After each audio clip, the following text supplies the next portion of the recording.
my dear friends, more often than not, we are confronted and grapple with the problem of instant gratification. For those of you who are already introduced to this animal, it is the temptation and the resulting tendency to give in to our immediate desires in order to obtain an inferior but instantaneous benefit. That's why we see around us people who forget their future because of the spur of the moment. People who forget heaven, lose sight of the glory of heaven because of their preoccupation of the passing things of the here and now. People who are willing to sacrifice their future, their long-term goals for some short-term passing pleasures. That's the reality of us, human beings. We are tempted by these dynamics we call instant gratification. Now, such dynamics, my dear friends, are not only affecting our decisions on a day-to-day basis. These dynamics are also adversely affecting our spiritual life, in that we now find it so hard to stay the course on our patient perseverance in prayer. Nga naman, we now begin to expect God to answer our prayers quickly and as requested. Naanad magutag expedited processes. Naanad mga instant products. So, mao po nitong na-expect sa Ginoo, knowingly or consciously or unconsciously. We wish God to be prompt in answering our prayers. According to one biblical commentary, that's dangerous. It's dangerous to expect God to answer our prayers instantly and ask. Why? Aware man gud ta, kabantay mo na time nga atong gipangayo dili mao. Pero tungod sa strong emotions, we end up articulating those desires. Maintag matay ka, madisgrasya ka pa. Pusla naman ang kinabuhi na may pag matapos ng tanan.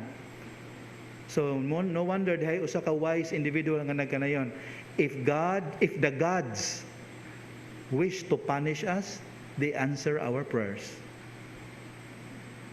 See, that's the effect of instant gratification, the problem of instant gratification on our spiritual life, our prayer life. We become oblivious to the truth that Christian prayer is an unwavering confidence in a God who knows what is best for us. Authentic Christian prayer is basically patient waiting for the fruition of God's will in our midst. Palihog, sulay ninyo o pangadji, pray over this particular psalm, Psalm 27:14.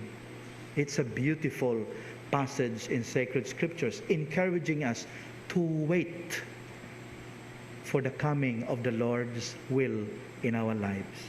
My dear friends, there is no need for us to pester God with our repetitive pleas. There is no need for us to bargain with God by making too good to be true promises just to win His favor. No need to do that. That's a waste of time and energy. There's no need for us to do that. Why? As I have said beforehand, God knows what is best for us.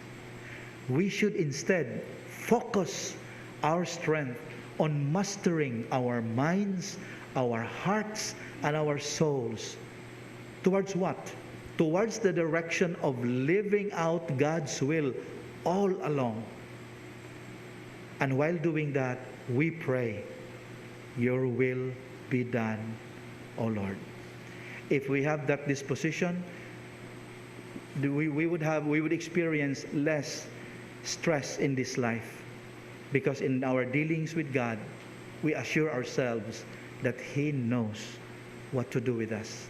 He knows when and how to take care of us. Finally, my dear friends, we should realize this. We should not be anxious about God's disposition towards us. Maluoy ba kang Ginoo nako, no? Gipasaylo ba ko sa Ginoo? Let's not worry about that. Ang atong angay kabalakan mao ni the quality of our faith. Sa ingos Ginoo sa Ebanghelyo, will He find faith on earth? Kita mo yun ay problema. Ang angay nitong kabalakan, quality of our faith, and the kind of prayers we ask. In today's gospel, the Lord is hinting at one particular grace that all of us should pray for and even work hard for. And what is that?